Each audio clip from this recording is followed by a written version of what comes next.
বিশ্ব গণমাধ্যমে সরব আলোচনায় বেগম জিয়ার অসুস্থতা আর সংগ্রামী জীবন। ভেস্তে গেল কি বিগত সরকারের রাষ্ট্রীয় অপপ্রচার? পশ্চিমবঙ্গে মুসলিম ভোটার টানতে বিজেপির আলাদা প্রচার। নজিরবিহীন চমকের রহস্য কি? মুছবে কি মুসলিম বিদ্বেষের কঠিন দাগ? ভেনেজুয়েলার আকাশপথ বন্ধে ট্রাম্পের আহ্বানে বাড়িয়েছে আতঙ্ক। পরমাণু যুদ্ধের মহড়ায় কাকে হুমকি দিল উত্তর কোরিয়া? আসসালামু আলাইকুম, দেখছিলেন Bangla vision world news headline. এবারে বিস্তারিত। অহেতুক নিন্দা আর ঘৃণ্য অপপ্রচারের জোয়ারে দেশের জন্য ব্যক্তির নিঃস্বার্থ অবদান যে মিলিয়ে যায় না, নতুন করে এর উজ্জ্বল নজির স্থাপন করলেন বিএনপি চেয়ারপারসন বেগম খালেদা জিয়া। বাংলাদেশের সাবেক প্রধানমন্ত্রীর সংকটাপন্ন শারীরিক অবস্থা আর গৌরবোজ্জ্বল অর্জনকে গুরুত্ব দিয়ে সংবাদ প্রচার করছে Al Jazeera, Reuters, AFP, Gulf News, Dawn, BBC সহ বিশ্বের প্রভাবশালী গণমাধ্যমগুলো। তথ্য সমৃদ্ধ প্রতিবেদনে উঠে আসছে আপসহীন নেত্রীর ত্যাগ আর লড়াকু রাজনৈতিক জীবনের বর্ণাঢ্য উপাখ্যান। হিজল জুবারের ডেস্ক রিপোর্টে বিস্তারিত। অত্যন্ত সংকটাপন্ন অবস্থায় হাসপাতালে ভর্তি সাবেক প্রধানমন্ত্রী ও বিএনপি চেয়ারপারসন বেগম খালেদা জিয়া। দেশের সংকটময় এক মুহূর্তে তার এই গুরুতর অসুস্থতা নিয়ে গভীরভাবে উদ্বিগ্ন দল মত নির্বিশেষে সকল মানুষ। কেবল দেশের ভেতরেই নয়, খালেদা জিয়ার অসুস্থতার খবর চাউর হয়েছে আন্তর্জাতিক গণমাধ্যমগুলোতেও। অত্যন্ত গুরুত্বের সাথে ফলাও করে তারা প্রচার করছে সাবেক প্রধানমন্ত্রীর শারীরিক অবস্থার অবনতি, চিকিৎসার সীমাবদ্ধতা এবং বাংলাদেশের প্রেক্ষাপটে তার রাজনৈতিক জীবন।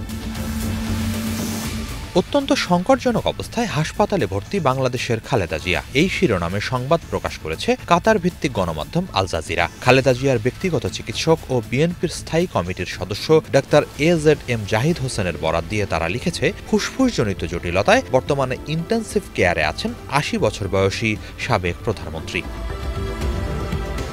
প্রতিবেদনে বাংলাদেশের গণতান্ত্রিক অভিযাত্রায় খালেদা জিয়ার লড়াকু ভূমিকা, কারাবরণ ও সংগ্রামের কথা উল্লেখ করে আল জাজিরা জানায়, বর্তমান অন্তর্বর্তীকালীন সরকারের আমলে দেশের সকল মানুষের জন্যই এক পরম অনুপ্রেরণার উৎস তিনি। তার আরোগ্য কামনায় দোয়া করছে দেশবাসী। রয়টার্স শিরোনাম করেছে, বাংলাদেশের বিরোধী দলীয় নেতা খালেদা জিয়ার অবস্থা আশঙ্কাজনক। নির্বাসিত ছেলে বলছেন, দেশে প্রত্যাবর্তন তার হাতে নয়। তাদের প্রতিবেদনে বলা হয়, এমন এক মুহূর্তে খালেদা জিয়ার স্বাস্থ্যের অবনতি হল যখন তার রাজনৈতিক দল বিএনপি এক সংবেদনশীল সময় পার করছে। গত বছর ছাত্র জনতার অভ্যুত্থানে বাংলাদেশের দীর্ঘদিনের প্রধানমন্ত্রী শেখ হাসিনা ক্ষমতাচ্যুত হওয়ার পর আবারও প্রভাবশালী দল হিসেবে আবির্ভূত হয়েছে বিএনপি। এএফপির বরাত দিয়ে গালফ নিউজ জানিয়েছে, খালেদা জিয়ার অবস্থা খুবই সংকটজনক। তিনি হৃদরোগ, লিভার, কিডনির সমস্যা, ডায়াবেটিস, ফুসফুসের রোগ, আর্থ্রাইটিস এবং চোখের সমস্যায় ভুগছেন। তার একটি স্থায়ী পেসমেকার রয়েছে বলেও জানায় তারা। বেগম জিয়ার অসুস্থতার বিস্তারিত তুলে ধরে বিশেষ গুরুত্ব দিয়ে প্রতিবেদন প্রকাশ করেছে সংযুক্ত আরব আমিরাত ভিত্তিক সংবাদ মাধ্যম খালিজ টাইমস। মধ্যপ্রাচ্যের আরব নিউজ, জেরুজালেম পোস্ট সহ অন্যান্য গণমাধ্যমেও এসেছে তার অসুস্থতার সংবাদ।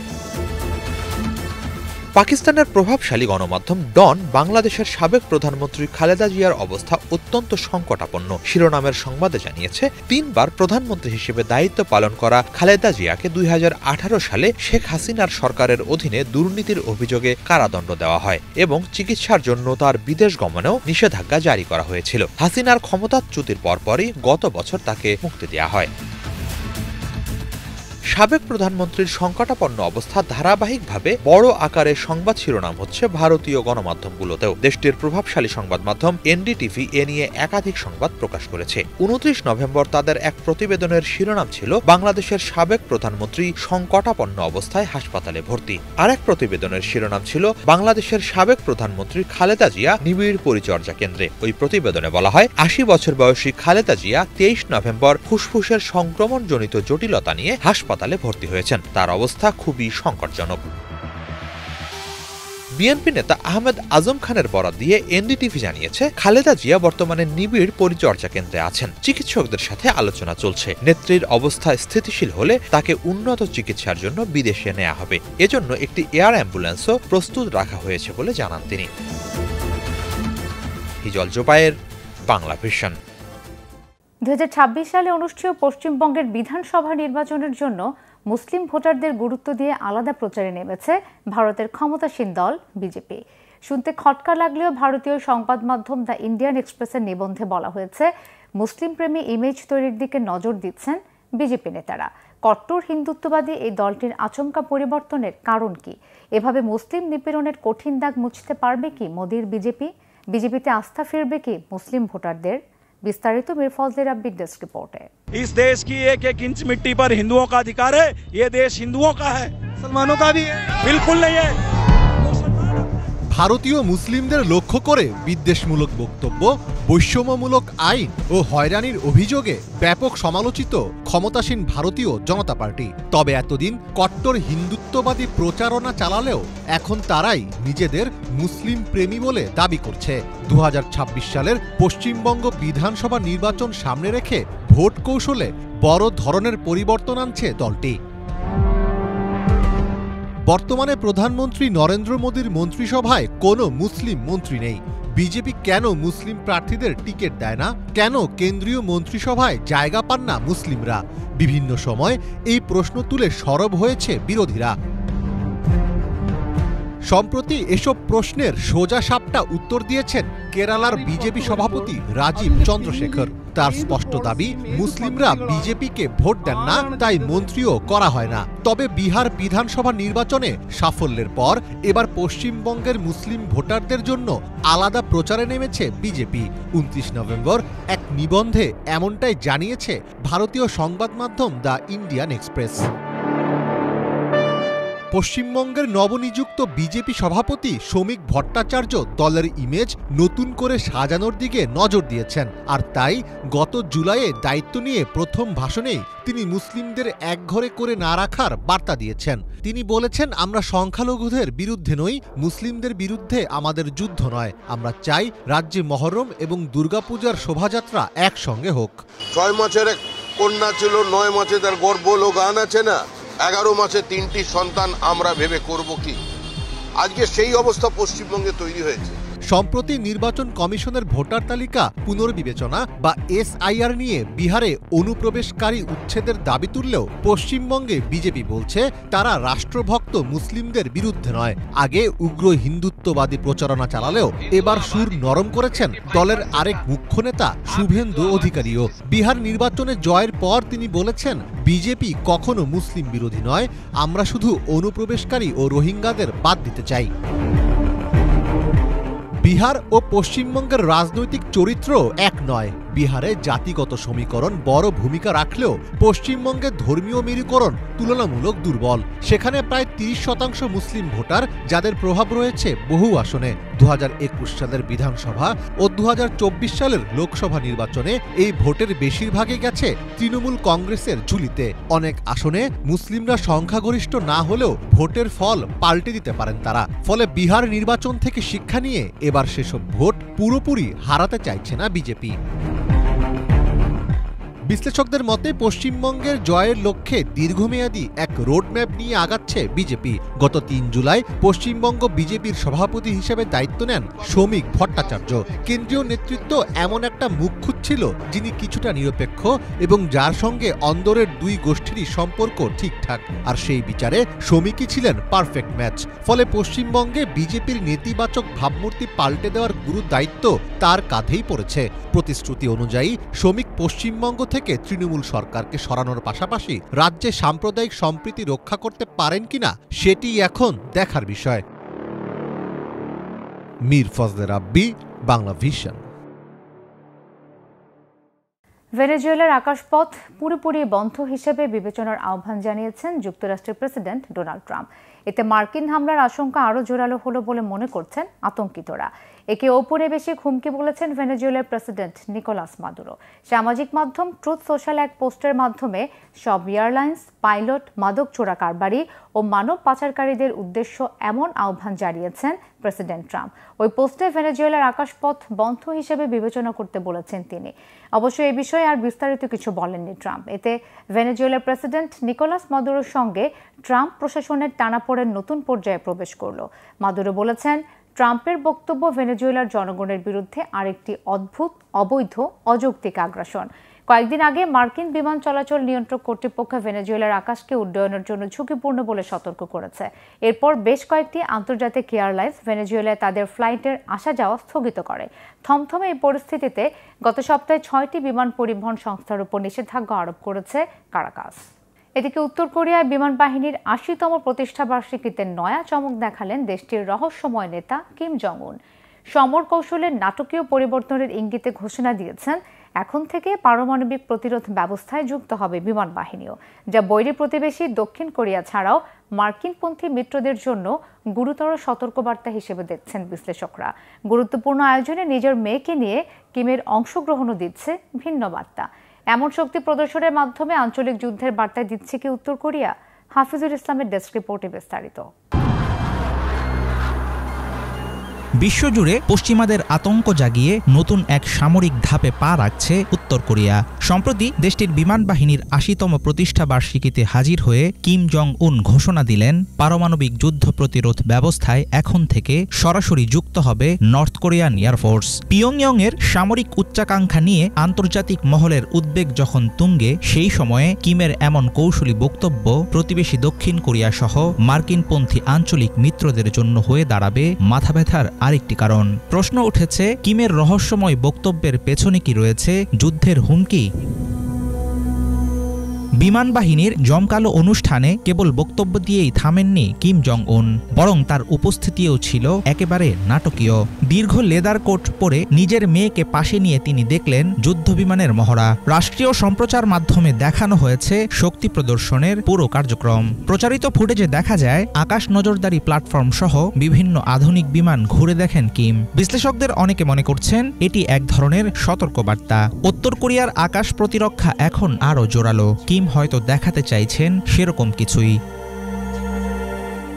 নিজেদের প্রতিরক্ষা কৌশলকে বহু স্তরের করতে চাইছেন কিম জং উন। উত্তর কোরিয়ার বিমান বাহিনী পারমাণবিক প্রতিরোধের অন্যতম স্তম্ভ হয়ে উঠবে। মিসাইল নির্ভরতা থেকে বেরিয়ে আকাশপথেও পরমাণু শক্তির সক্ষমতা অর্জনে মনোযোগী হয়ে উঠেছে পিয়ংইয়ং। কিম জানিয়েছেন ভিন্ন ধরনের কৌশলগত অস্ত্র দেয়া হবে বিমান বাহিনীকে। তবে এই স্ট্র্যাটেজিক অ্যাসেট বলতে কি বুঝিয়েছেন কিম সেটা স্পষ্ট করেননি তিনি। আন্তর্জাতিক নিরাপত্তা বিশ্লেষকদের মতে এর মানে হতে পারে নতুন প্রজন্মের ড্রোন, উন্নত বোম্বার অথবা পারমাণবিক অস্ত্র বহনে সক্ষম এমন কোনো প্ল্যাটফর্ম।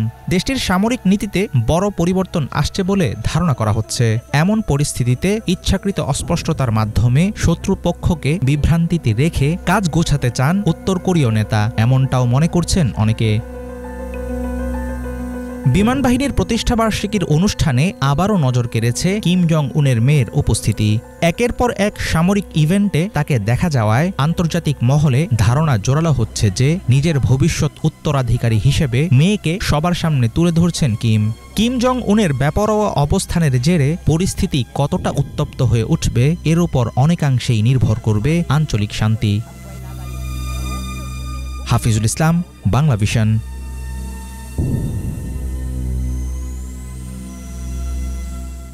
পৃথিবীতে দেশভেদে সংস্কৃতি যেমন ভিন্ন, তেমনি ভিন্ন এক এক দেশের শিক্ষা ব্যবস্থা। শিক্ষার্থীদের মান যাচাইয়ে কোথাও ভরসা করা হয় কঠোর পরীক্ষা পদ্ধতিতে, আবার কোথাও সৃজনশীলতায়। আন্তর্জাতিক গণমাধ্যমে উঠে আসা এমন 10টি দেশের কঠিন শিক্ষা ব্যবস্থার তালিকায় আছে দক্ষিণ কোরিয়া, জাপান, যুক্তরাষ্ট্র ও ভারত। চ্যালেঞ্জিং এসব শিক্ষা ব্যবস্থা নিয়ে মোর্শেদ আলমের ডেস্ক রিপোর্ট। বিশ্বের বিভিন্ন দেশে শিক্ষার মান, পদ্ধতি ও প্রতিযোগিতার মাত্রা ভিন্ন হয়। কিছু দেশে কঠোর পরীক্ষা ও উচ্চমানের শিক্ষার জন্য পরিচিত, আবার কিছু দেশে দক্ষতা ও সৃজনশীলতাকে গুরুত্ব দেওয়া হয়। কোন কোন দেশের শিক্ষা ব্যবস্থা সবচেয়ে কঠিন হিসেবে বিবেচিত হয়, এমন প্রশ্ন অনেকের মনেই ঘুরপাক খায়। ও নিউজে উঠে এসেছে এমন 10টি দেশের কঠিন শিক্ষা ব্যবস্থার চিত্র। তালিকায় 1 নম্বরে আছে দক্ষিণ কোরিয়া। শিক্ষার্থীরা দিনের দীর্ঘ স্কুল ঘণ্টা শেষে রাত পর্যন্ত হাগুন বেসরকারি টিউশন সেন্টারে ক্লাস করে। পরে তারা সুনুং নামে একটি কঠোর পরীক্ষা দেয়, যা কলেজে ভর্তির পথ নির্ধারণ করে। প্রচণ্ড চাপ, ঘুমের অভাব ও দীর্ঘ প্রস্তুতির কারণে মানসিক চাপ বেড়ে যায়। 2 আছে জাপান। শিক্ষা ব্যবস্থায় কঠোর শৃঙ্খলা বজায় রাখতে হয় দেশটিতে। সাপ্তাহিক বন্ধের দিনেও অনেক স্কুল খোলা থাকে। শিক্ষার্থীরা যোগো কোচিং স্কুলে ভর্তি হয়ে কলেজে ভর্তি পরীক্ষার জন্য প্রস্তুতি নেয়। আন্তর্জাতিক শিক্ষার্থীরাও ইজেইউ পরীক্ষার মাধ্যমে জাপানি বিশ্ববিদ্যালয়ে প্রবেশের সুযোগ পান। চীনা শিক্ষার্থীরা আছেন তৃতীয়তে। 12 বছর বয়স থেকে কঠোর প্রস্তুতি শুরু করে দেশটির শিক্ষার্থীরা। গাওকাও পরীক্ষা তাদের বিশ্ববিদ্যালয় ও ভবিষ্যৎ কর্মস্থান নির্ধারণ করে। প্রতি বছর কোটি কোটি শিক্ষার্থী অংশগ্রহণ করে, আর পরীক্ষা চলাকালীন চরম মানসিক চাপ ও অসুস্থতার ঘটনা ঘটে। 4 নম্বরে আছে সিঙ্গাপুর। 12 বছর বয়স থেকেই শিক্ষার্থীদের জাতীয় পরীক্ষার মাধ্যমে শিক্ষার পথ নির্ধারণ করা হয় দেশটিতে। প্রতিটি স্তরে মেধাভিত্তিক পরীক্ষা ও বিষয়ভিত্তিক দক্ষতার উপর জোর থাকে। ব্যর্থতার সুযোগ কম হওয়ায় শিক্ষার্থীদের চাপ তীব্র হয়। 5 নম্বরে আছে ফিনল্যান্ড। দেশটির শিক্ষা ব্যবস্থায় কঠোরতা এসেছে উচ্চ ও নিম্নমানের শিক্ষার্থীদের মধ্যে ব্যবধানে, মেধাবীদের জন্য সুযোগের সীমাবদ্ধতা, সহপাঠীদের চাপ এবং প্রতিযোগিতামূলক ভর্তি পরীক্ষার কারণে। রাশিয়া আছে 6 নম্বরে।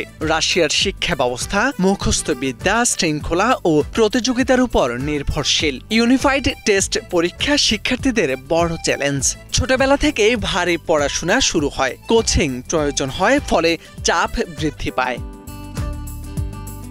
এরপরে 7 নম্বরে আছে ভারত। দেশটির শিক্ষা ব্যবস্থায় বিশাল সিলেবাস, মুখস্থ নির্ভর শিক্ষা এবং আইইটি, জেইই ও নেটের মতো প্রতিযোগিতামূলক ভর্তি পরীক্ষার জন্য কঠিন। সীমিত আসনের কারণে প্রতিযোগিতা হয় তীব্র। তালিকায় 8-এ আছে হংকং। কঠোর পরীক্ষা, নিয়মিত মূল্যায়ন ও টিউশনের জন্য শিক্ষার্থীরা চাপের মধ্যে থাকে হংকংয়ে। প্রাথমিক থেকে উচ্চ শিক্ষা পর্যন্ত ফলাফলের গুরুত্ব ভবিষ্যতের সুযোগ নির্ধারণ করে। 9 নম্বরে আছে সুইজারল্যান্ড। সুইস শিক্ষার্থীরা 11 বছরের বাধ্যতামূলক শিক্ষায় বহু ভাষা ও কঠোর পরীক্ষার মুখোমুখি হয়। একাডেমিক ও বৃত্তিমূলক পথে কঠোর পরিশ্রম প্রয়োজন, যেখানে হাতে কলমে প্রশিক্ষণ অপরিহার্য। সবার শেষে 10 নম্বরে আছে যুক্তরাষ্ট্র। দেশটির উচ্চ ব্যয়, সীমিত আসন এবং একাডেমিক ও সহশিক্ষা কার্যক্রমের তীব্র চাহিদা শিক্ষার্থীদের চাপ দেয়। এসএটি, এসটি এবং এপি পরীক্ষার মাধ্যমে মূল্যায়ন করা হয়। আইভি লীগ ভর্তি অত্যন্ত প্রতিযোগিতামূলক, যেখানে কেবল নম্বর নয়, বাস্তব দক্ষতা ও সমন্বিত শিক্ষাও প্রয়োজন হয়। এই দেশগুলোতে শিক্ষার্থীরা কেবল জ্ঞান অর্জন নয়, প্রতিযোগিতা, মানসিক চাপ এবং কঠোর পরীক্ষার মধ্য দিয়ে অগ্রসর হয়। সাফল্যের জন্য দক্ষতা, অধ্যবসায় ও ধৈর্যই মূল চাবিকাঠি। মোরশেদ আলম, বাংলা ভিশন। পাহাড় ও মরুভূমি ঘেরা নিউ মেক্সিকোর ছোট্ট এক শহরে রাত নামলেই শোনা যায় অদ্ভুত গোঙানির মতো শব্দ।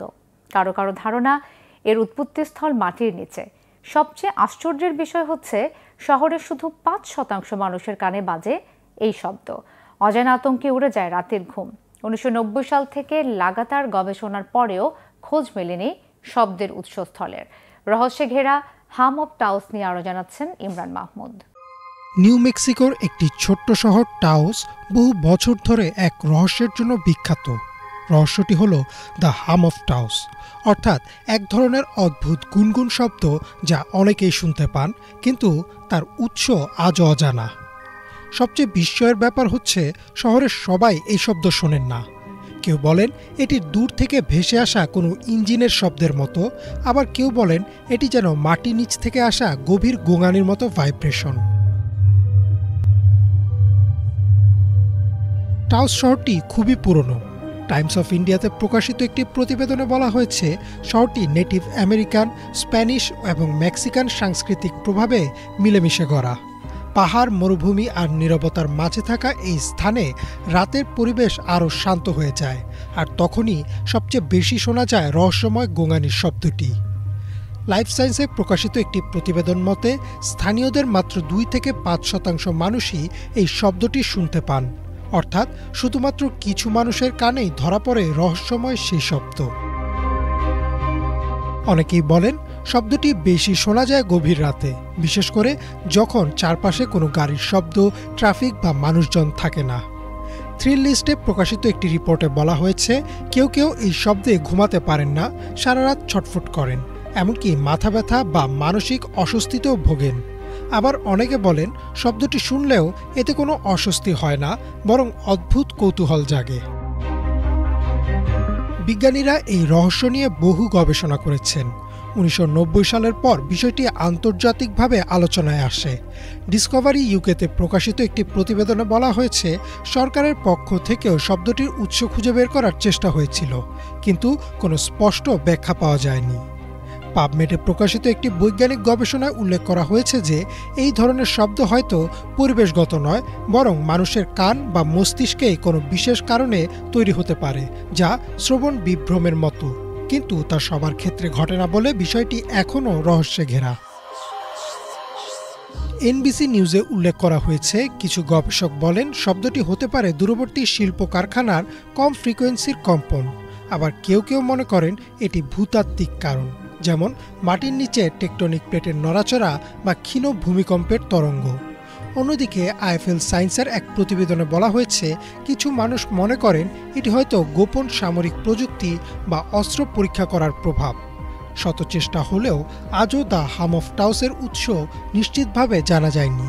সবচেয়ে বেশি অদ্ভুত বিষয় হচ্ছে, স্থানীয় বাসিন্দারা এখনও শব্দটি শুনতে পান। দ্য হাম অফ টাউস রহস্য আজও অমীমাংসিত।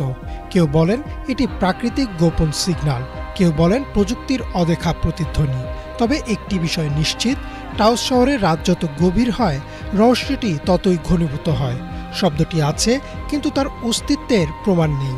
হয়তো এটি সত্যি কোনো রহস্য, অথবা হয়তো খুবই স্বাভাবিক কিছু, যা গবেষক ও সাধারণ মানুষের চোখ ফাঁকি দিচ্ছে। ইমরান মাহমুদ, বাংলা ভিশন। এই ছিল আজকের মতো। এতক্ষণ সাথে থাকায় ধন্যবাদ সবাইকে।